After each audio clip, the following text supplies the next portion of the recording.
KPSC ಕೆಎಯಲ್ಲಿ ಈ ಪ್ರಶ್ನೆ ಪದೇ ಪದೇ ಕೇಳ್ತಾ ಇರ್ತಾರೆ. ಯಾವುದಪ್ಪ ಅಂದ್ರೆ ರಾಷ್ಟ್ರಪತಿಗಳಿಗೂ ಮತ್ತು ರಾಜ್ಯಪಾಲರ ಒಂದು ಸುಗ್ರೀವಾಜ್ಞೆ ಅಥವಾ ಆರ್ಡಿನೆನ್ಸ್ ಮೇಕಿಂಗ್ ಪವರ್ ಅಂತ ಏನು ಕರಿತೀವಲ್ವಾ, ಆರ್ಟಿಕಲ್ 123 ಮತ್ತು ಆರ್ಟಿಕಲ್ 213 ಇವೆರಡರ ಮಧ್ಯೆ ಇರತಕ್ಕಂತಹ ವ್ಯತ್ಯಾಸ. ಅದೇ ರೀತಿ ಹಲವಾರು ಇಂಪಾರ್ಟೆಂಟ್ ಪ್ರಶ್ನೆಗಳನ್ನು ಕೆಎ ಮತ್ತು ಕೆಪಿಎಸ್ಸಿ ದೃಷ್ಟಿಕೋನದಿಂದ ಇವತ್ತಿನ ಕ್ಲಾಸ್ನಲ್ಲಿ ನಾವು ಪ್ರೆಸಿಡೆಂಟ್, ವೈಸ್ ಪ್ರೆಸಿಡೆಂಟ್ ಅಂದರೆ ರಾಷ್ಟ್ರಪತಿ, ಉಪರಾಷ್ಟ್ರಪತಿ ಮತ್ತು ಸಂಸತ್ತು, ಅದರ ಜೊತೆಗೆ ಪ್ರಮುಖ ಸಾಂವಿಧಾನಿಕ ತಿದ್ದುಪಡಿಗಳು, ಈ 4 ಟಾಪಿಕ್ಸ್ ಮೇಲೆ ಯಾವುದೇ ಕೆಇಎ ಅಥವಾ ಕೆಪಿಎಸ್ಸಿ ಪ್ರಶ್ನೆ ಪತ್ರಿಕೆ ಆಗಲಿ ಕನಿಷ್ಠ ಅಂದ್ರೂ 6ರಿಂದ 7 ಪ್ರಶ್ನೆಗಳು ಇದ್ದೇ ಇರುತ್ತೆ.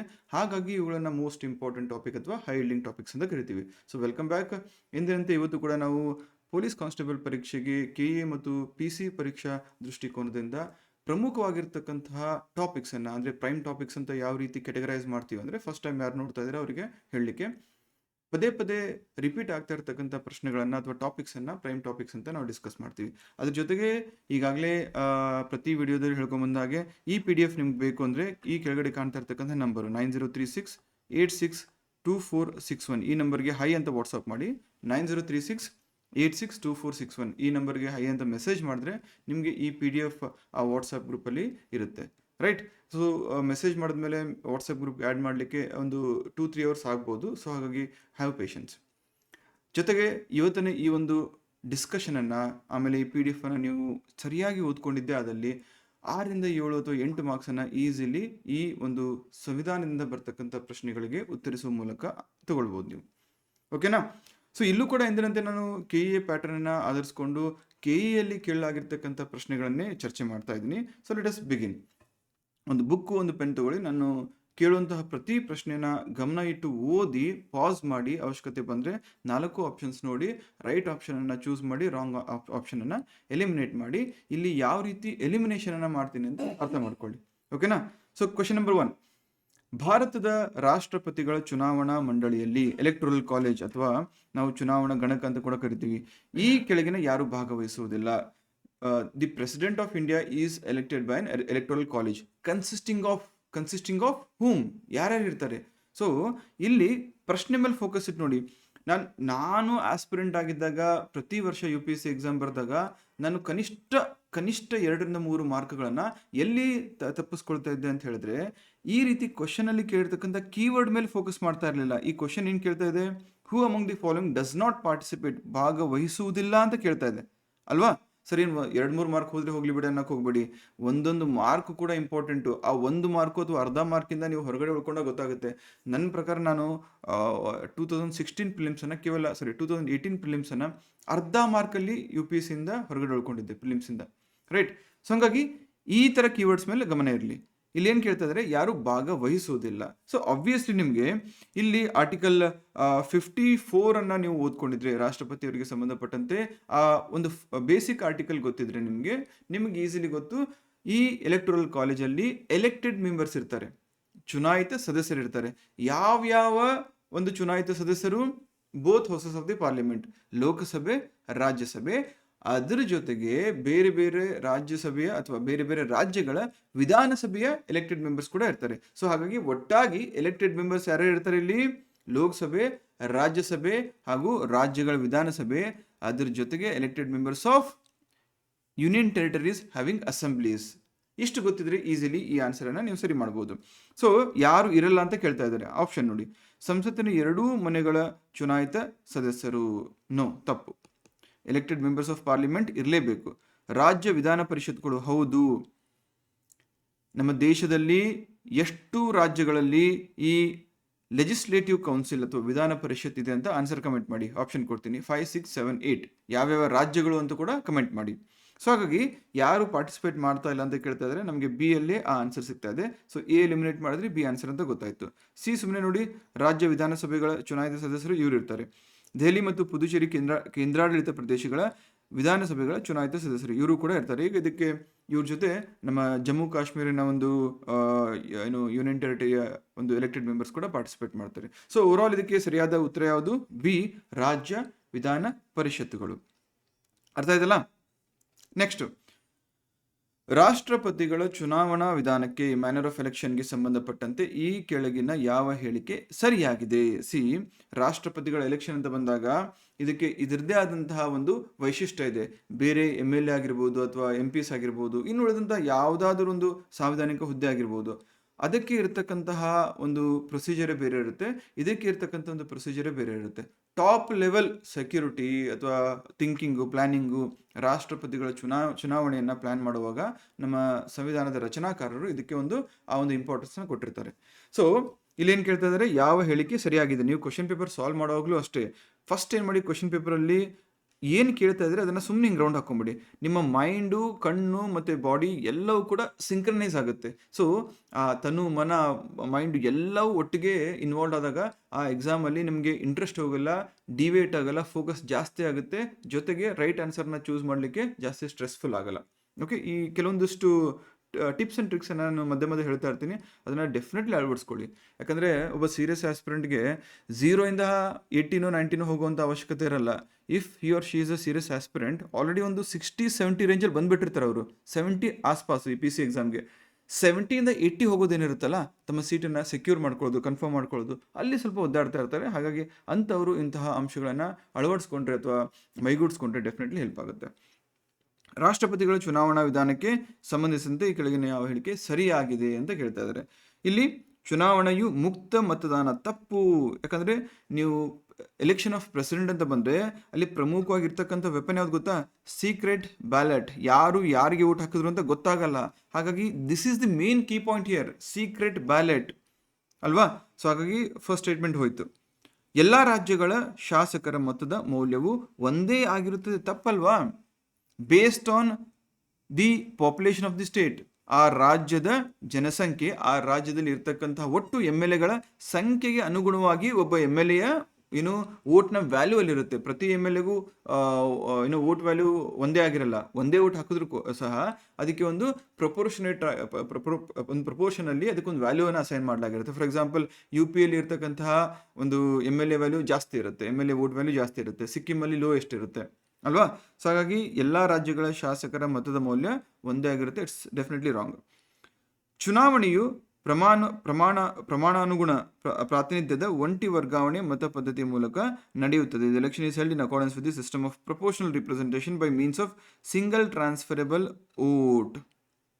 Obviously correct. ಯಾಕಂದರೆ ಇಲ್ಲಿ ಈ ಒಂದು ಚುನಾವಣೆಯನ್ನು ಗೆಲ್ಲಲಿಕ್ಕೆ ನೆಕ್ಸ್ಟ್ ಸ್ಟೇಟ್ಮೆಂಟ್ ಇದೆ ನೋಡಿ, ಸರಳ ಬಹುಮತ. ಇದು ನಡೆಯಲ್ಲ. ಇಲ್ಲಿ ಒಂದು ಕೋಟಾ ಸೆಕ್ಯೂರ್ ಮಾಡಬೇಕಾಗುತ್ತೆ. ಅಂದರೆ 50% + 1 ಓಟನ್ನು ಯಾರು ಸೆಕ್ಯೂರ್ ಮಾಡ್ತಾರೋ ಅವರನ್ನು ನಮ್ಮ ದೇಶದ ರಾಷ್ಟ್ರಪತಿಗಳು ಅಂತ ಆಯ್ಕೆ ಮಾಡಲಾಗುತ್ತೆ.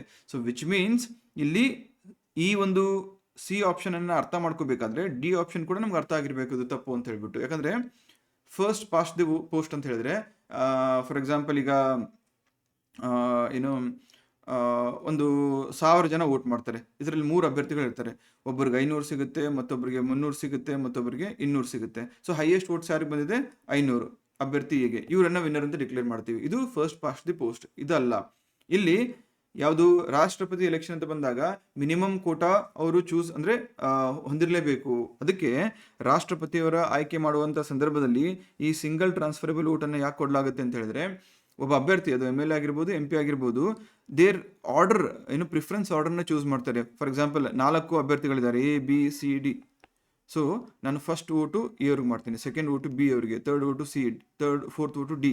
ಈ ಥರ ಮಾಡಿದಾಗ ಚುನಾವಣಾ ಆಯೋಗ ಏನು ಮಾಡುತ್ತೆ, ಎಲೆಕ್ಷನ್ ಕಮಿಷನ್ ಪ್ರತಿ ರೌಂಡಲ್ಲೂ ಕೂಡ ಒಬ್ಬೊಬ್ಬ ಅಭ್ಯರ್ಥಿನ ಎಲಿಮಿನೇಟ್ ಮಾಡ್ತಾ ಹೋಗುತ್ತೆ. ಲೀಸ್ಟ್ ವೋಟ್ ತೊಗೊಂಡವರನ್ನು, ಆ ಎಲಿಮಿನೇಟ್ ಆದಂತಹ ಅಭ್ಯರ್ಥಿಗೆ ವೋಟ್ ಹಾಕಿದಂತಹ ಒಂದು ಅಭ್ಯರ್ಥಿ ಏನಿರ್ತಾನೆ ಅಥವಾ MLA ಅಥವಾ MP ಏನಿರ್ತಾರೆ, ಅವರ ನೆಕ್ಸ್ಟ್ ಆರ್ಡರ್ನ ಕನ್ಸಿಡರ್ ಮಾಡಿಕೊಂಡು ಅದನ್ನು ಮತ್ತೆ ರಿಅಸೈನ್ ಮಾಡ್ತಾರೆ. ಸೊ ಈ ರೀತಿ ಮಾಡ್ತಾ 50% + 1 ವೋಟನ್ನು ಯಾರು ಗಳಿಸ್ತಾರೋ ಅವರನ್ನು ವಿನ್ನರ್ ಅಂತ ಡಿಕ್ಲೇರ್ ಮಾಡಲಾಗುತ್ತೆ. ಸೊ ಹಾಗಾಗಿ option C is the right answer here. Okay, next ನೋಡಿ, ಇಲ್ಲಿ ಯಾವ ರೀತಿ ಎಲಿಮಿನೇಟ್ ಮಾಡಬೇಕು ಅಂತ ಕೂಡ ಇಲ್ಲಿ ಮೆನ್ಷನ್ ಮಾಡಲಾಗಿದೆ. ಕ್ವೆಶ್ಚನ್ ನಂಬರ್ 3, ರಾಷ್ಟ್ರಪತಿಗಳ ಚುನಾವಣೆಗೆ ಸಂಬಂಧಿಸಿದಂತೆ ಯಾವುದೇ ವಿವಾದಗಳನ್ನು ಬಗೆಹರಿಸುವಂತಹ ಅಂತಿಮ ಅಧಿಕಾರ ಯಾರಿಗಿದೆ? ಭಾರತದ ಚುನಾವಣಾ ಆಯೋಗಕ್ಕಲ್ಲ, ಭಾರತದ ಸಂಸತ್ತಿಗಲ್ಲ, ಕೇಂದ್ರ ಕಾನೂನು ಸಚಿವ ಜಂಟಿ ಸಮಿತಿಗಲ್ಲ. ಸೊ D ಮತ್ತು B ಈಸಿಲಿ ಎಲಿಮಿನೇಟ್ ಮಾಡ್ಬೋದು ನೀವು. A ಸ್ವಲ್ಪ ಡೌಟ್ಫುಲ್ ಆಗುತ್ತೆ, ಚುನಾವಣಾ ಆಯೋಗಕ್ಕೆ ಇರ್ಬೋದಾ ಇಲ್ವಾ ಅಂತ ಹೇಳ್ಬಿಟ್ಟು. ಇಲ್ಲಿ ರಾಷ್ಟ್ರಪತಿ ಅನ್ನೋದು ಅತ್ಯಂತ ಪ್ರತಿಷ್ಠಿತ ಸಾಂವಿಧಾನಿಕ ಹುದ್ದೆ. ಹಾಗಾಗಿ ಇಂತಹ ಒಂದು ಸೆನ್ಸಿಟಿವ್ ಮ್ಯಾಟರ್ನ ಚುನಾವಣಾ ಆಯೋಗ ಏನು ಹ್ಯಾಂಡಲ್ ಮಾಡ್ಲಿಕ್ಕೆ ಸಾಧ್ಯ ಇಲ್ಲ. ಯಾಕಂದರೆ ಯೂಶ್ವಲಿ ಈ ಒಂದು ಚುನಾವಣಾ ಆಯೋಗ ಆಗಿರ್ಬೋದು, CBI ಆಗಿರ್ಬೋದು, ED ಆಗಿರ್ಬೋದು, ಇವುಗಳ ಮೇಲೆ ಇರತಕ್ಕಂಥ ಆಪಾದನೆ ಏನು ಗೊತ್ತಾ, ರೂಲಿಂಗ್ ಪಾರ್ಟಿ ಯಾವುದಿರುತ್ತೋ ಅವರ ಪರವಾಗಿ ಕೆಲಸ ಮಾಡ್ತಾರೆ ಅಂತ ಹೇಳ್ಬಿಟ್ಟು. ಸೊ ಹಾಗಾಗಿ ಇಂತಹ ಒಂದು ವಿಷಯಗಳು ಅಥವಾ ಡಿಸ್ಪ್ಯೂಟ್ಸ್ ಬಂದಾಗ ಸಹಜವಾಗಿ ಚುನಾವಣಾ ಆಯೋಗ ಹ್ಯಾಂಡಲ್ ಮಾಡಲಿಕ್ಕಿಲ್ಲ ಅಂತ ಒಂದು ಆಲೋಚನೆ ನಿಮ್ಮಲ್ಲಿ ಬರಬೇಕು. ಸೊ ಆ ಸಂದರ್ಭದಲ್ಲಿ ಉಳಿಯತಕ್ಕಂತಹ ಒಂದೇ ಒಂದು ಆಪ್ಷನ್ನು ಭಾರತದ ಸರ್ವೋಚ್ಚ ನ್ಯಾಯಾಲಯ. ಸೊ 3 ಕ್ವಶನ್ ಆಯಿತು. ಎಷ್ಟು ಕ್ವಶನ್ ಸರಿ ಆಯಿತು ಕಮೆಂಟ್ ಮಾಡಿ ನೋಡೋಣ. ಇಲ್ಲಿವರೆಗೂ 3 ಕ್ವಶನಲ್ಲಿ ಎಷ್ಟು ಕ್ವಶನ್ಗೆ ಸರಿಯಾಗಿ ಉತ್ತರ ಮಾಡಿದ್ರಿ ನೀವು? ಓಕೆ, ನೆಕ್ಸ್ಟು ಇಲ್ಲಿ ನೋಡಿ,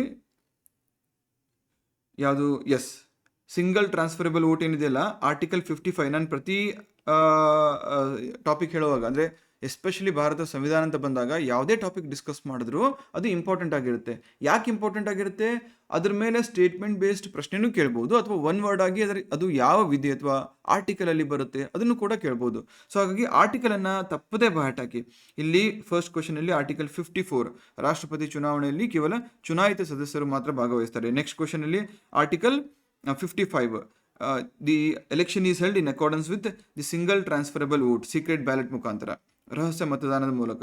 ಈ ಕ್ವಶನ್ ನಂಬರ್ 3 ಈ ಆರ್ಟಿಕಲ್ 71 ಪ್ರಕಾರ ರಾಷ್ಟ್ರಪತಿ ಚುನಾವಣೆಗೆ ಸಂಬಂಧಪಟ್ಟಂತೆ ಎಲ್ಲ ವಿವಾದಗಳನ್ನು ಸರ್ವೋಚ್ಚ ನ್ಯಾಯಾಲಯವೇ ಅಂತಿಮ ತೀರ್ಪು ನೀಡುತ್ತದೆ ಈ ಡಿಸ್ಪ್ಯೂಟ್ಸ್ ಅಲ್ಲಿ ಅಂತ ಹೇಳ್ಬಿಟ್ಟು.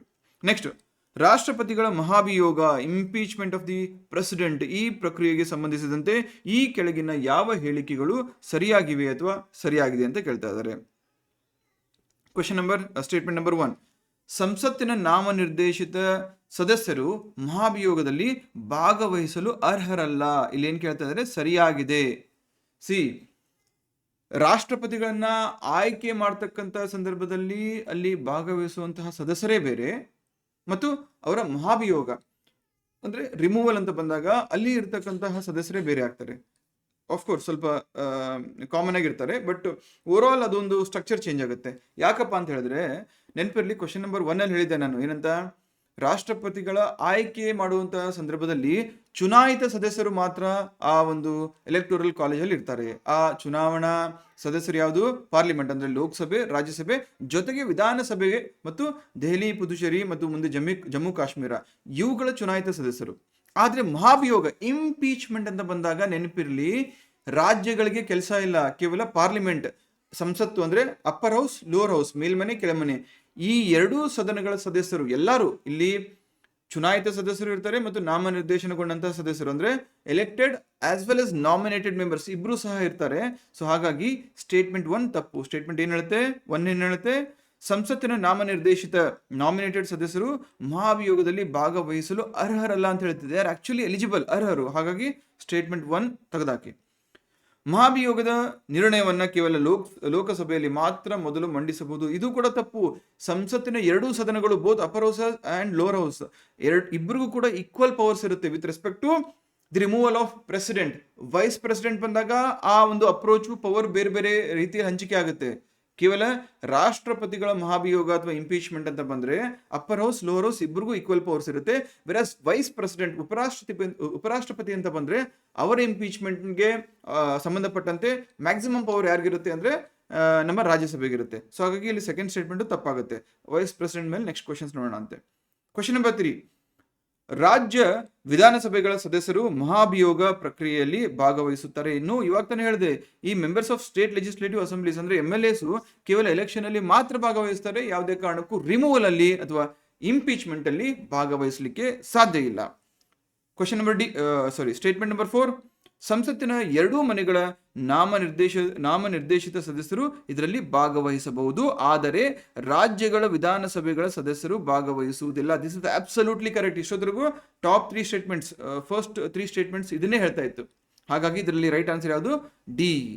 ಕರೆಕ್ಟ್ ಆಗಿ ಕಮೆಂಟ್ ಮಾಡಿ ಯಾರಿಗೆ ಕ್ವಶನ್ ನಂಬರ್ 4 ರೈಟ್ ಆಗಿ ಉತ್ತರ ಗೊತ್ತಿತ್ತು. ಕ್ವಶನ್ ನಂಬರ್ 4 ಅನ್ನ ಸರಿಯಾಗಿ ಯಾರು ಉತ್ತರ ಮಾಡಿದ್ರಿ ಕಮೆಂಟ್ ಮಾಡಿ. ನೆಕ್ಸ್ಟ್ ಕ್ವಶನ್, ರಾಷ್ಟ್ರಪತಿಯವರ ಹುದ್ದೆಯು ಅವರ ರಾಜೀನಾಮೆ, ಮರಣ ಅಥವಾ ಪದಚ್ಯುತಿಯಿಂದಾಗಿ ತೆರವಾದರೆ ಎಷ್ಟು ಅವಧಿಯೊಳಗೆ ಹೊಸ ರಾಷ್ಟ್ರಪತಿಗಳ ಚುನಾವಣೆಯನ್ನ ನಡೆಸಬೇಕು? ಸಂಸತ್ತಿನಲ್ಲಿ ಪ್ರಮುಖ ಹುದ್ದೆಗಳ ಒಂದು ಏನಾದರೂ ವೇಕೆನ್ಸಿ ಬಂದ್ರೆ ಕಾರಣಾಂತರಗಳಿಂದ 6 ತಿಂಗಳ ಒಳಗಾಗಿ ಆ ಹುದ್ದೆಗೆ ಚುನಾವಣೆ ನಡೆಸಬೇಕು ಅಂತ ಸಂಸತ್ತು ಹೇಳುತ್ತೆ. ಸೊ ಇಲ್ಲಿ 3 ತಿಂಗಳನ್ನ ಮತ್ತೆ ಯಾವುದೇ ನಿರ್ದಿಷ್ಟ ಕಾಲಮಿತಿ ಇಲ್ಲ, ಇಂಥದನ್ನ ನೀವು ಎಲಿಮಿನೇಟ್ ಮಾಡಬಹುದು. ಸೊ ಉಳಿತಕ್ಕಂಥದ್ದು ಆಪ್ಷನ್ ಬಿ ಮತ್ತು ಸಿ.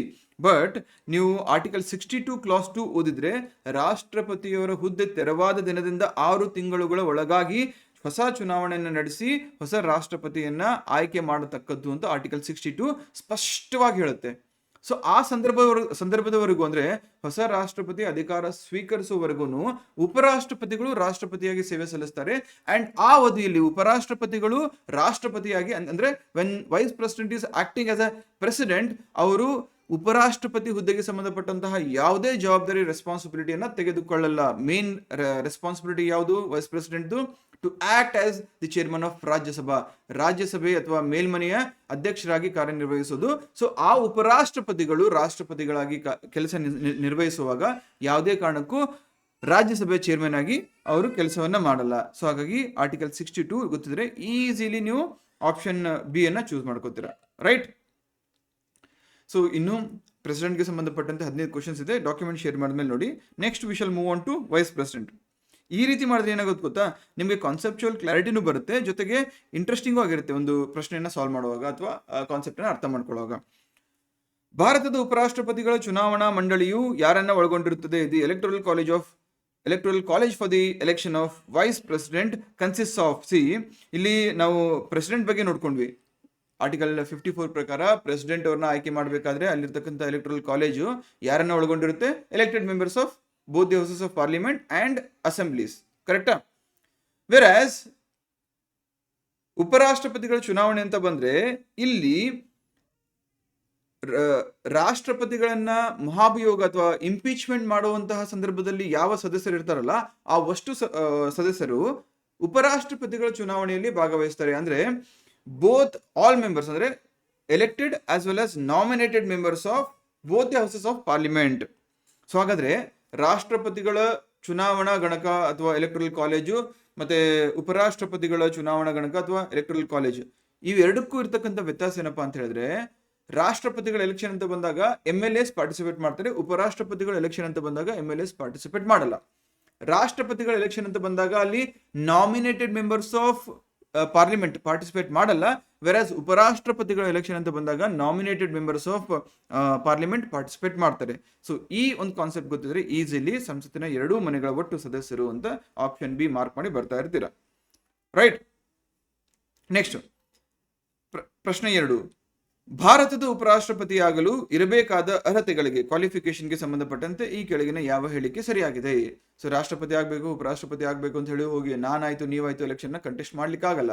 ಅದಕ್ಕೆ ಅರ್ಹತೆಗಳನ್ನ ಸ್ವತಃ ಸಂವಿಧಾನ ಅಲ್ಲಿ ಉಲ್ಲೇಖ ಮಾಡಿದೆ.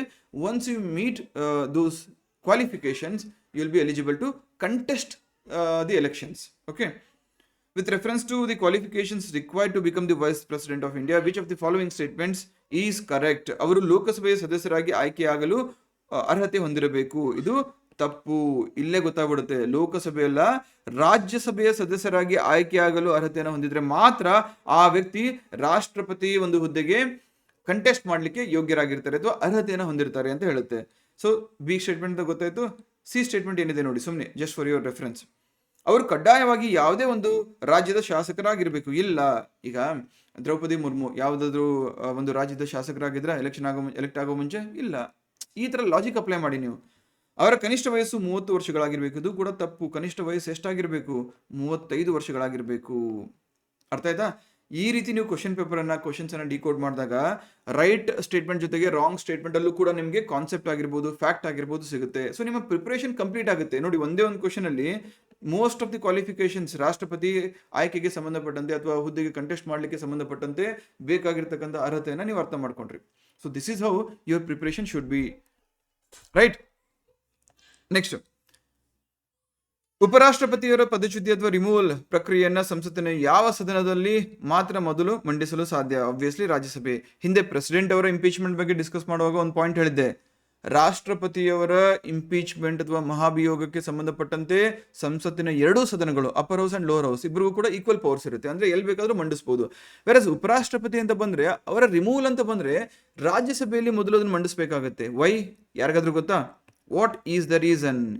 ಯಾಕಂದ್ರೆ ಉಪರಾಷ್ಟ್ರಪತಿಗಳ ಪ್ರಮುಖ ಕೆಲಸ ಏನಪ್ಪ ನಮ್ಮ ಸಂವಿಧಾನದ ಪ್ರಕಾರ ಅಂತ ಹೇಳಿದ್ರೆ, to act as the chairman of Rajya Sabha, ಮೇಲ್ಮನೆ ಅಥವಾ ರಾಜ್ಯಸಭೆಯ ಅಧ್ಯಕ್ಷರಾಗಿ ಕಾರ್ಯವನ್ನು ನಿರ್ವಹಿಸ್ತಾರೆ. ಹಾಗಾಗಿ ತಮ್ಮ ಮನೆಯ ಅಂದ್ರೆ ಆ ಹೌಸ್ನ ಅಧ್ಯಕ್ಷರನ್ನ ತೆಗಿಬೇಕಾದ್ರೆ ರಾಜ್ಯಸಭೆಗೆ ಹೆಚ್ಚಿನ ಅಧಿಕಾರ ಇರಬೇಕಾಗುತ್ತಲ್ವಾ.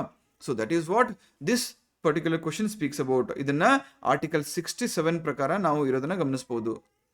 You getting to know article 54, article 64, article 67, article 66, ಈ ರೀತಿ ಇಂಪಾರ್ಟೆಂಟ್ ಆರ್ಟಿಕಲ್. ಸುಮಾರು ಜನ ಏನ್ ಕೇಳ್ತಾರೆ ಗೊತ್ತಾ, ಪಾಲಿಟಿಯಲ್ಲಿ ಸರ್ ಯಾವ ಆರ್ಟಿಕಲ್ ಇಂಪಾರ್ಟೆಂಟ್ ಅಂತ ಹೆಂಗೆ ಬಾಯಟ್ ಹಾಕಬೇಕು ಅಂತ. ಇದೇ ರೀತಿ ಗೊತ್ತಾಗುತ್ತೆ ನಿಮಗೆ. ಆರ್ಟಿಕಲ್ 1 ಆರ್ಟಿಕಲ್ 52 ಎಲ್ಲ ಬಾಯಟ್ ಹಾಕಿ, ನಂತರದಲ್ಲಿ ಇಂಪಾರ್ಟೆಂಟ್ ಆರ್ಟಿಕಲ್ಸ್ ಅಂದ್ರೆ ಯಾವುದ್ರ ಮೇಲೆ ಈ ತರ ಪ್ರಶ್ನೆಗಳನ್ನ ಫ್ರೇಮ್ ಮಾಡಿದ್ರು ಅಂತಹ ಆರ್ಟಿಕಲ್ಸ್ ಅನ್ನ ಗಮನದಲ್ಲಿಟ್ಕೊಂಡು ನೀವು ಬಾಯಟ್ ಹಾಕಬೇಕಾಗುತ್ತೆ. ಕ್ವಶನ್ ನಂಬರ್ 4, ಉಪರಾಷ್ಟ್ರಪತಿಗಳು ತಮ್ಮ ಹುದ್ದೆಯ ನಿಮಿತ್ತ ಯಾವ ಸಂಸ್ಥೆ ಅಥವಾ ಸದನದ ಅಧ್ಯಕ್ಷರಾಗಿರುತ್ತಾರೆ? ಆಬ್ವಿಯಸ್ಲಿ ರಾಜ್ಯಸಭೆ, ನೀತಿ ಆಯೋಗ ಅಲ್ಲ, ಇಂಟರ್ಸ್ಟೇಟ್ ಕೌನ್ಸಿಲ್ ಅಲ್ಲ, ಅಥವಾ ನ್ಯಾಷನಲ್ ಡೆವಲಪ್ಮೆಂಟ್ ಕೌನ್ಸಿಲ್ ಅಲ್ಲ. ಓಕೆ. ಕ್ವಶನ್ ನಂಬರ್ 5, ಉಪರಾಷ್ಟ್ರಪತಿಗಳಿಗೆ ಯಾರು ಪ್ರಮಾಣ ವಚನವನ್ನ ಬೋಧಿಸುತ್ತಾರೆ? ಓತ್ ಆಫ್ ಅಫರ್ಮೇಷನ್ ವೈಸ್ ಪ್ರೆಸಿಡೆಂಟ್ಗೆ ಯಾರು ನೀಡ್ತಾರೆ?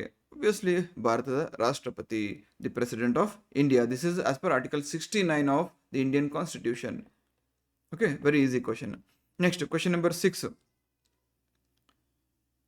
ರಾಷ್ಟ್ರಪತಿಯವರ ಹುದ್ದೆಯು ಖಾಲಿಯಾದಾಗ ಉಪರಾಷ್ಟ್ರಪತಿಗಳು ಕಾರ್ಯಕಾರಿ ರಾಷ್ಟ್ರಪತಿಯಾಗಿ ಅಥವಾ ಆಕ್ಟಿಂಗ್ ಪ್ರೆಸಿಡೆಂಟ್ ಆಗಿ ಎಷ್ಟು ಗರಿಷ್ಠ ಅವಧಿಗೆ ಕೆಲಸ ಮಾಡಬಹುದು? 6 months. ಯಾಕಂದ್ರೆ ನಾವು ಪ್ರೆಸಿಡೆಂಟ್ ಟಾಪಿಕ್ ಬಗ್ಗೆ ಡಿಸ್ಕಸ್ ಮಾಡುವಾಗ ಈಗ ಒಂದು 5 ನಿಮಿಷದ ಹಿಂದೆ ಒಂದು ಪಾಯಿಂಟನ್ನು ಡಿಸ್ಕಸ್ ಮಾಡಿದ್ವಿ. ರಾಷ್ಟ್ರಪತಿಗಳ ಹುದ್ದೆ ಯಾವುದೋ ಒಂದು ಕಾರಣದಿಂದ ಅಲ್ಲಿ ವೇಕೆನ್ಸಿ ಉಂಟಾದರೆ ಎಷ್ಟು ತಿಂಗಳ ಒಳಗಾಗಿ ಚುನಾವಣೆ ನಡೆಸಬೇಕಾಗುತ್ತೆ ಅಂತ ಕೇಳಿದ್ರೆ 6 months ಅಂತ ಹೇಳಿದ್ವಲ್ಲ, same applies here. Okay, yes. Question number 7, ಉಪರಾಷ್ಟ್ರಪತಿಗಳು ಕಾರ್ಯಕಾರಿ ರಾಷ್ಟ್ರಪತಿಯಾಗಿ ಕಾರ್ಯನಿರ್ವಹಿಸುತ್ತಿರುವಾಗ ಅವರಿಗೆ ಸಂಬಂಧಿಸಿದಂತೆ ಈ ಕೆಳಗಿನ ಯಾವ ಹೇಳಿಕೆ ಸರಿಯಾಗಿದೆ? When the vice president acts as the president of India, which of the following statements is correct ಅಂತ ಕೇಳ್ತಾ ಇದ್ದಾರೆ. ಅವರು ರಾಜ್ಯಸಭೆಯ ಅಧ್ಯಕ್ಷರ ಕರ್ತವ್ಯಗಳನ್ನೂ ಮುಂದುವರಿಸುತ್ತಾರೆ. ನೋ, ಅಟ್ ಅ ಟೈಮ್ ಒಬ್ಬ ವ್ಯಕ್ತಿ ರಾಷ್ಟ್ರಪತಿ ಉಪರಾಷ್ಟ್ರಪತಿ ಅಂತ ಬಂದಾಗ ಕೇವಲ ಒಂದು ಹುದ್ದೆಯ ಕಾರ್ಯಗಳನ್ನು ಮಾತ್ರ ನಿರ್ವಹಿಸಬಹುದು. So if is acting as the president of India, he shall not exercise the powers of the vice president even though he is the vice president. ಅವರು ಉಪರಾಷ್ಟ್ರಪತಿ ಆಗಿದ್ರು ಕೂಡ ಉಪರಾಷ್ಟ್ರಪತಿ ಹುದ್ದೆಗೆ ಸಂಬಂಧಪಟ್ಟಂತಹ ಯಾವುದೇ ಕಾರ್ಯವನ್ನ ರಾಷ್ಟ್ರಪತಿಯಾಗಿ ಆಕ್ಟ್ ಮಾಡುವಾಗ ಅಥವಾ ಕಾರ್ಯನಿರ್ವಹಿಸುವಾಗ ನಡ್ಸ್ಕೊಂಡು ಹೋಗೋ ಹಾಗಿಲ್ಲ. ಸೊ ಹಾಗಾಗಿ ಅವರು ರಾಜ್ಯಸಭೆಯ ಚೇರ್ಮನ್ ಆಗಿ ಕೂಡ ಆಕ್ಟ್ ಮಾಡಲ್ಲ. ಸೊ ಹಾಗಾಗಿ ಫಸ್ಟ್ ಸ್ಟೇಟ್ಮೆಂಟ್ ತಪ್ಪು. ಅವರು ರಾಜ್ಯಸಭೆಯ ಅಧ್ಯಕ್ಷರ ಕರ್ತವ್ಯಗಳನ್ನು ನಿರ್ವಹಿಸುವುದಿಲ್ಲ ಮತ್ತು ರಾಷ್ಟ್ರಪತಿಗಳ ಸಂಬಳ ಮತ್ತು ಸವಲತ್ತುಗಳನ್ನು ಪಡೆಯುತ್ತಾರೆ. ಆಬ್ವಿಯಸ್ಲಿ ಫಸ್ಟ್ ಸ್ಟೇಟ್ಮೆಂಟ್ ತಪ್ಪಂದ್ಮೇಲೆ ಸೆಕೆಂಡ್ ಸ್ಟೇಟ್ಮೆಂಟ್ ಇದೇ ಕರೆಕ್ಟ್ ಆಗಿರುತ್ತೆ. ಅವರಿಗೆ ಕೇವಲ ಉಪರಾಷ್ಟ್ರಪತಿಯ ಸಂಬಳ ಮಾತ್ರ ದೊರೆಯುತ್ತದೆ. ತಪ್ಪು. ಅವರು ರಾಷ್ಟ್ರಪತಿಯಾಗಿ ಏನು ಕಾರ್ಯನಿರ್ವಹಿಸ್ತಾ ಇರ್ತಾರಲ್ಲ ಅದಷ್ಟು ಅವಧಿಗೂ ಕೂಡ ರಾಷ್ಟ್ರಪತಿಗಳಿಗೆ ಏನು ಅಧಿಕಾರ, ಸವಲತ್ತು, ಭತ್ಯೆ, ಸೆಕ್ಯೂರಿಟಿ, ಇಂಟಿಗ್ರಿಟಿ ಏನೇನಿರುತ್ತೆ ಎಲ್ಲ ಅವ್ರಿಗೆ ಸಿಗ್ತಾ ಇರುತ್ತೆ. ಅವರು 2 ಹುದ್ದೆಗಳ ಜವಾಬ್ದಾರಿ ಮತ್ತು ವೇತನವನ್ನು ಒಟ್ಟಿಗೆ ನಿರ್ವಹಿಸ್ತಾರೆ. No, that is not possible because it is most coveted and reputed post of India, right? So ಇದೇ ರೀತಿ ವೈಸ್ ಪ್ರೆಸಿಡೆಂಟ್ ಮೇಲೆ ಇನ್ನೂ 12 ಕ್ವಶನ್ಸ್ ಇದಾವೆ. You can solve. ನಾನು ನಿಮಗೆ PDF ಶೇರ್ ಮಾಡ್ತೀನಿ. They are self explanatory. ಅದಕ್ಕೆ ಸಂಬಂಧಪಟ್ಟಂಥ ಇಂಪಾರ್ಟೆಂಟ್ PDFs ಅನ್ನು ಕೂಡ ನಾನು ಶೇರ್ ಮಾಡಿದ್ದೀನಿ. ಈಗ ಇಂಪಾರ್ಟೆಂಟ್ ಕಾನ್ಸ್ಟಿಟ್ಯೂಷನಲ್ ಅಮೆಂಡ್ಮೆಂಟ್ಸ್ ನೋಡೋಣ ಅಂತೆ. ಸಾಮಾಜಿಕವಾಗಿ ಮತ್ತು ಶೈಕ್ಷಣಿಕವಾಗಿ ಹಿಂದುಳಿದಂತಹ ವರ್ಗಗಳ ರಾಷ್ಟ್ರೀಯ ಆಯೋಗಕ್ಕೆ, national commission for backward classes, ಇದಕ್ಕೆ ಸಾಂವಿಧಾನಿಕ ಸ್ಥಾನಮಾನವನ್ನು ಒದಗಿಸಿದ ತಿದ್ದುಪಡಿ ಕಾಯ್ದೆ ಯಾವುದು? It is the 102nd constitutional amendment act.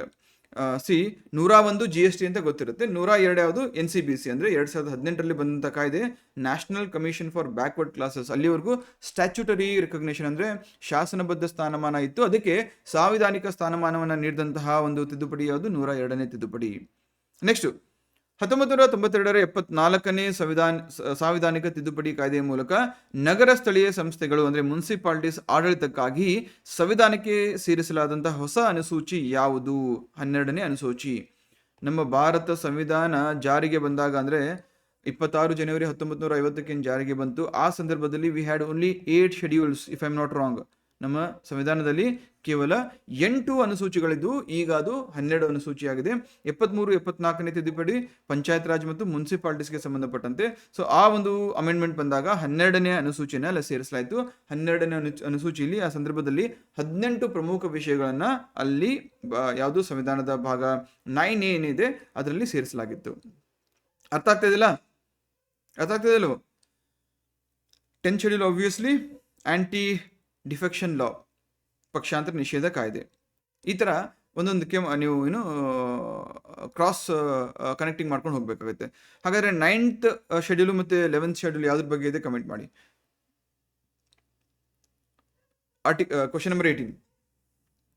ಸಂಸತ್ತಿನ ಅಧಿಕಾರವನ್ನು ಪ್ರಶ್ನಿಸಿ ಮೂಲಭೂತ ಹಕ್ಕುಗಳನ್ನು ತಿದ್ದುಪಡಿ ಮಾಡಲು ಸಂಸತ್ತಿಗೆ ಹಕ್ಕಿಲ್ಲ ಎಂದು ತೀರ್ಪು ನೀಡಿದ ಸುಪ್ರೀಂ ಕೋರ್ಟ್ನ ಪ್ರಸಿದ್ಧ ಗೋಲಕ್ನಾಥ್ ಪ್ರಕರಣ 1967ರ ಪರಿಣಾಮವನ್ನು ರದ್ದುಗೊಳಿಸಲು ಇಂದಿರಾ ಗಾಂಧಿಯವರು ತಂದಂತಹ ಅಥವಾ ಇಂದಿರಾ ಗಾಂಧಿಯವರ ಸರ್ಕಾರ ತಂದಂತಹ ತಿದ್ದುಪಡಿ ಯಾವುದು ಅಂತ ಕೇಳಲಾಗ್ತದೆ. It is obviously 24th constitutional amendment act of 1971. ಏನಾಗುತ್ತೆ ಗೊತ್ತಾ, ಈ ಗೋಲಕ್ನಾಥ್ ಅನ್ನೋರು ಪಂಜಾಬಲ್ಲಿ ಇರ್ತಕ್ಕಂಥ ಒಬ್ಬ ವ್ಯಕ್ತಿ, ಒಬ್ಬ ದೊಡ್ಡ ಜಮೀನ್ದಾರರು. ಇವ್ರ ಹತ್ರ ಸುಮಾರು 500 ಎಕರೆಗೂ ಹೆಚ್ಚು ಭೂಮಿ ಇತ್ತು, ಕೃಷಿ ಭೂಮಿ ಇತ್ತು. ಸರ್ಕಾರ ಏನು ಮಾಡುತ್ತೆ, ಲ್ಯಾಂಡ್ ಫಾರ್ ಆಲ್, ಎಲ್ಲರಿಗೂ ಭೂಮಿ ನೀಡ್ತಕ್ಕಂಥ ಅಥವಾ ಲ್ಯಾಂಡ್ ರಿಆರ್ಗನೈಸೇಷನ್ ಏನು ಮಾಡ್ತಾ ಇತ್ತಲ್ಲ, ಆ ಸಂದರ್ಭದಲ್ಲಿ ಪ್ರತಿ ವ್ಯಕ್ತಿಗೂ ಇಂತಿಷ್ಟು ಎಕರೆ ಮ್ಯಾಕ್ಸಿಮಮ್ ಲಿಮಿಟನ್ನು ನಾವು ಭೂಮಿಯ ಹಕ್ಕನ್ನು ಹೊಂದಲಿಕ್ಕೆ ಅವಕಾಶ ನೀಡ್ಬೋದು ಅಂತ ಹೇಳ್ತದೆ. 30-50 ಎಕರೆ ಇದೆ. ಸೊ ಯಾರ್ಯಾರಿಗೆ ಯಾರ್ಯಾರ ಹೆಸರಲ್ಲಿ ಹೆಚ್ಚಿಗೆ ಐತಲ್ಲ ಅದನ್ನೆಲ್ಲವೂ ಕೂಡ ಸರ್ಕಾರ ವಶಪಡಿಸ್ಕೊಂಡು ಬೇರೆಯವ್ರು ಕೊಡುತ್ತೆ ಅಂತ ಡಿಕ್ಲೇರ್ ಮಾಡುತ್ತೆ. ಅದನ್ನ ಪ್ರಶ್ನೆ ಮಾಡಿ ಗೋಲಕ್ನಾಥ್ ಅವ್ರು ಏನ್ ಮಾಡ್ತಾರೆ, ಸುಪ್ರೀಂ ಕೋರ್ಟ್ ಇಂಡಿಯಾಗೆ ಹೋಗ್ತಾರೆ, ಸುಪ್ರೀಂ ಕೋರ್ಟ್ ಆಫ್ ಇಂಡಿಯಾಗೆ. ಯಾಕೆ, ಯಾವ ಆಧಾರದ ಮೇಲೆ ಅಂತ ಹೇಳಿದ್ರೆ, ಈ ರೀತಿ ನನ್ನ ಭೂಮಿಯನ್ನ ನನ್ನಿಂದ ಕಸಿದುಕೊಳ್ಳೋದ್ರ ಮುಖಾಂತರ ಈ ಕೇಂದ್ರ ಸರ್ಕಾರ ಏನ್ ಮಾಡ್ತಾ ಇದೆ, ನನ್ನ ಮೂಲಭೂತ ಹಕ್ಕಾದಂತಹ ಯಾವುದು fundamental right under article 19 clause 1 clause F ಅಲ್ಲಿ ರೈಟ್ ಟು ಪ್ರಾಪರ್ಟಿ, ಆಸ್ತಿ ಹಕ್ಕು ಏನಿದೆಯಲ್ಲ ಅದನ್ನ ಉಲ್ಲಂಘನೆ ಮಾಡಿದೆ ಅಂತ ಹೇಳ್ಬಿಟ್ಟು ಸುಪ್ರೀಂ ಕೋರ್ಟ್ ಹೋಗ್ತಾರೆ. ಸುಪ್ರೀಂ ಕೋರ್ಟ್ ಅದನ್ನ ಸರಿ ಅಂತ ಎತ್ತಿ ಹಿಡಿಯುತ್ತೆ. ಯಾಕಂದ್ರೆ ಸುಪ್ರೀಂ ಕೋರ್ಟ್ ಹೇಳುತ್ತೆ ಮೂಲಭೂತ ಹಕ್ಕನ್ನ ಯಾವುದೇ ಕಾರಣಕ್ಕೂ ಉಲ್ಲಂಘನೆ ಮಾಡಬಾರ್ದು ಅಂತ ಹೇಳಿರುತ್ತೆ. ಸೊ ಆ ಒಂದು ಆಧಾರದ ಮೇಲೆ ಗೋಲಕ್ನಾಥ್ ಅವ್ರಿಗೆ ಅನ್ಯಾಯ ಆಗಿದೆ ಅಂತ ಸುಪ್ರೀಂ ಕೋರ್ಟ್ ಹೇಳುತ್ತೆ. ಅದನ್ನ ಓವರ್ ರೈಡ್ ಮಾಡ್ಲಿಕ್ಕಾಗಿ 24ನೇ ತಿದ್ದುಪಡಿ ಕಾಯ್ದೆ ಮುಖಾಂತರ ಏನ್ ಹೇಳುತ್ತೆ ಸುಪ್ರೀಂ ಕೋರ್ಟ್ ಸಾಂವಿಧಾನಿಕ ತಿದ್ದುಪಡಿ ಅಂದ್ರೆ ಕಾನ್ಸ್ಟಿಟ್ಯೂಷನಲ್ ಅಮೆಂಡ್ಮೆಂಟ್ ಆಕ್ಟ್ ಮುಖಾಂತರ, ಅಂದ್ರೆ ಆರ್ಟಿಕಲ್ 368 ಮುಖಾಂತರ ಏನಾದರೂ ತಿದ್ದುಪಡಿ ಮಾಡಿದ್ರೆ ಅದು ಆರ್ಟಿಕಲ್ 13 ಮತ್ತು ಆರ್ಟಿಕಲ್ 368 ಉಲ್ಲಂಘನೆ ಆಗಲ್ಲ ಅಂತ ಹೇಳುತ್ತೆ. ಅಂದ್ರೆ ಆರ್ಟಿಕಲ್ 13 ಏನ್ ಹೇಳುತ್ತೆ ಹೇಳಿ, article 13 loss which are inconsistent with fundamental rights can be declared void. ಅಂದ್ರೆ ಯಾವ ಕಾನೂನು ಮೂಲಭೂತ ಹಕ್ಕುಗಳಿಗೆ ಧಕ್ಕೆ ಆಗೋ ರೀತಿಯಲ್ಲಿ ಅಥವಾ ಅಸಂಗತವಾಗಿರುತ್ತೋ ಅಂಥವುಗಳನ್ನ ಅಸಾಂವಿಧಾನಿಕ ಅಂತ ಡಿಕ್ಲೇರ್ ಮಾಡ್ಬೋದು ಅಂತ ಹೇಳುತ್ತೆ. ಇದ್ರ ಮುಖಾಂತರನೇ ಜುಡಿಷಿಯಲ್ ರಿವ್ಯೂ ಪವರ್ ಕೂಡ ಬಂದಿರುತ್ತೆ. ಸೊ ಅದನ್ನೇ ಇಲ್ಲ ಅಂತ ಯಾರು ಶ್ರೀಮತಿ ಇಂದಿರಾ ಗಾಂಧಿ ಅವರು ತಮ್ಮ ಸರ್ಕಾರದ ಮೂಲಕ 1971ರಲ್ಲಿ ಈ 24ನೇ ತಿದ್ದುಪಡಿ ಕಾಯ್ದೆ ಮುಖಾಂತರ ಹೇಳ್ತಾರೆ. ಮುಂದೆ ಅದನ್ನ ಓವರ್ಟರ್ನ್ ಮಾಡ್ತಾರೆ. That is different story. ಇಲ್ಲಿ ಗೋಲಕ್ನಾಥ್ ಪ್ರಕರಣಕ್ಕೆ ಸಂಬಂಧಪಟ್ಟಂತೆ 24ನೇ ತಿದ್ದುಪಡಿ ಇಂದಿರಾ ಗಾಂಧಿ ಅವರ ಕಾಲದಲ್ಲಿ ಬಂದಿದ್ದು ನಿಮಗೆ ಗೊತ್ತಿರಬೇಕಾಗಿರುತ್ತೆ, ರೈಟ್? ಸೊ ಇದನ್ನ ನಾವು ಆಬ್ವಿಯಸ್ಲಿ ಚೂಸ್ ಮಾಡ್ಬೋದು. So 44th amendment you can easily eliminate. Indira Gandhi ಅವರ ಸರ್ಕಾರ ಬಿದ್ದ ಮೇಲೆ ಅವರು ಮಾಡಿದಂತಹ ತಿದ್ದುಪಡಿಗಳನ್ನ including 42nd constitutional amendment act ಅದನ್ನ ರಿವರ್ಸ್ ಮಾಡಲಿಕ್ಕೆ 44th ಅಮೆಂಡ್ಮೆಂಟ್ ಬಂದಿತ್ತು. ಸೊ ಹಾಗಾಗಿ ಇಂದಿರಾ ಗಾಂಧಿ ಬಗ್ಗೆ ಕೇಳಿದಾಗ 44th ಈಸಿಲಿ ಎಲಿಮಿನೇಟ್ ಮಾಡ್ಬೋದು ನೀವು, ರೈಟ್? ನೆಕ್ಸ್ಟ್, ಸಂವಿಧಾನದ ಯಾವ ವಿಧಿ ಮತ್ತು ಭಾಗವು ಭಾರತದ ಸಂಸತ್ತಿಗೆ ಸಂವಿಧಾನವನ್ನು ತಿದ್ದುಪಡಿ ಮಾಡುವಂತಹ ಅಧಿಕಾರವನ್ನು ಒದಗಿಸುತ್ತದೆ? Article 368 part 20 of the Indian constitution. ಭಾರತ ಸಂವಿಧಾನವನ್ನ ಆರ್ಟಿಕಲ್ 368 ಅಡಿಯಲ್ಲಿ, ಸ್ವಲ್ಪ ಗಮನ ಇಟ್ಕೊಳ್ಳಿ, ಭಾರತ ಸಂವಿಧಾನವನ್ನ ಆರ್ಟಿಕಲ್ 368 ಅಡಿಯಲ್ಲಿ 2 ರೂಪದಲ್ಲಿ ನಾವು ತಿದ್ದುಪಡಿ ಮಾಡಬಹುದು. ಎರಡಕ್ಕೂ ಕೂಡ ಸ್ಪೆಷಲ್ ಮೆಜಾರಿಟಿ ಬೇಕು.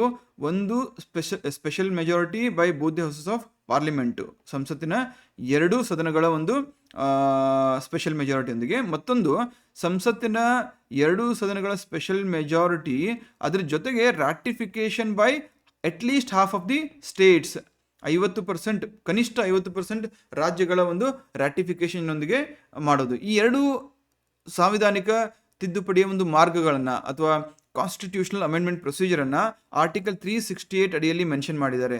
ಇದನ್ನ ಹೊರತುಪಡಿಸಿ ಮತ್ತೊಂದು ವಿಧಾನ ಇದೆ ಸಂವಿಧಾನವನ್ನ ತಿದ್ದುಪಡಿ ಮಾಡಲಿಕ್ಕೆ. That is through a simple majority, ಸರಳ ಬಹುಮತದೊಂದಿಗೆ. ಫಾರ್ ಎಕ್ಸಾಂಪಲ್ ಆರ್ಟಿಕಲ್ 3 ಅಲ್ಲಿ ಇದೆ ನೋಡಿ, ಭಾರತ ಸಂವಿಧಾನಕ್ಕೆ ಸಂಬಂಧಪಟ್ಟಂತೆ ಭಾಗ 1 ಆರ್ಟಿಕಲ್ 3ರಲ್ಲಿ ಏನು ಹೇಳಲಾಗಿದೆ ಅಂತ ಹೇಳಿದ್ರೆ, ಈ ಆರ್ಟಿಕಲ್ 2, 3ಕ್ಕೆ ಸಂಬಂಧಪಟ್ಟಂತೆ, ಸಾರಿ ಆರ್ಟಿಕಲ್ 4 ಮೆನ್ಷನ್ ಮಾಡಿದ್ದಾರೆ. ಆರ್ಟಿಕಲ್ 2 and 3ಗೆ ಸಂಬಂಧಪಟ್ಟಂತೆ ಏನಾದರೂ ತಿದ್ದುಪಡಿ ಆದರೆ ಅದನ್ನ ಆರ್ಟಿಕಲ್ 368 ಅಡಿಯಲ್ಲಿ ಸಾಂವಿಧಾನಿಕ ತಿದ್ದುಪಡಿ ಅಂತ ಕರೆಯಲ್ಲ. ಯಾಕಂದ್ರೆ ಅದನ್ನ ತಿದ್ದುಪಡಿ ಮಾಡಲಿಕ್ಕೆ ಕೇವಲ ಸರಳ ಬಹುಮತ, ಸಿಂಪಲ್ ಮೆಜಾರಿಟಿ ಸಾಕು ಅಂತ ಹೇಳಲಾಗಿದೆ. ಸೊ ಒಟ್ಟಿನಲ್ಲಿ ಓವರ್ ಆಲ್ ಸಂವಿಧಾನವನ್ನು ತಿದ್ದುಪಡಿ ಮಾಡಲಿಕ್ಕೆ 3 ರೀತಿಯಲ್ಲಿ ನಮಗೆ ಅವಕಾಶ ಇದೆ. ಅದರಲ್ಲಿ ಆರ್ಟಿಕಲ್ 368 ಅಡಿಯಲ್ಲಿ ಕೇವಲ 2 ರೀತಿಯಲ್ಲಿ ಅವಕಾಶವನ್ನ ನೀಡಲಾಗಿದೆ. ಸೊ ಇದಕ್ಕೆ article 368 is the right answer. So 356 eliminate ಮಾಡ್ಬೋದು, 370 ಎಲಿಮಿನೇಟ್ ಮಾಡ್ಬೋದು, 360 ಕೂಡ ಎಲಿಮಿನೇಟ್ ಮಾಡ್ಬೋದು. ಅರ್ಥ ಆಗ್ತಿದೆಯಾ? ಲೋಕಸಭೆ, ರಾಜ್ಯಗಳ ವಿಧಾನಸಭೆಗಳು ಮತ್ತು ದೆಹಲಿ ವಿಧಾನಸಭೆಯಲ್ಲಿ ಮಹಿಳೆಯರಿಗೆ ಒಟ್ಟು 33%, 1/3 ಅಂದರೆ 1/3 ಸೀಟ್ಸ್ ಅನ್ನ ಕಾಯ್ದಿರಿಸತಕ್ಕಂತಹ ನಾರಿ ಶಕ್ತಿ ವಂದನಾ ಅಧಿನಿಯಂ ಇದು ಯಾವ ತಿದ್ದುಪಡಿಗೆ ಸಂಬಂಧಪಟ್ಟಿದೆ? ಇದು ಯಾವುದು? 106ನೇ ಸಾಂವಿಧಾನಿಕ ತಿದ್ದುಪಡಿಗೆ ಸಂಬಂಧಪಟ್ಟಿದೆ. ಅಲ್ಟಿಮೇಟ್ಲಿ ಇದನ್ನ ಇದಕ್ಕೆ ಸಂಬಂಧಪಟ್ಟಂತೆ ಒಂದು ಡಿಫೀಟ್ ಕೂಡ ಆಗಿರುತ್ತೆ ಸಂಸತ್ತಲ್ಲಿ. You should all remember that. Because ಏನಾಗುತ್ತೆ, ದಿ NDA ರೂಲಿಂಗ್ ಪಾರ್ಟಿ ಏನಿದೆ ಅದರಲ್ಲಿ ಅದಕ್ಕೆ ರಿಕ್ವೈರ್ಡ್ ಮೆಜಾರಿಟಿ ಇಲ್ಲದೆ ಇರೋದ್ರಿಂದ ಇನಿಷಿಯಲಿ ಇಟ್ ವಾಸ್ ಡಿಫೀಟೆಡ್.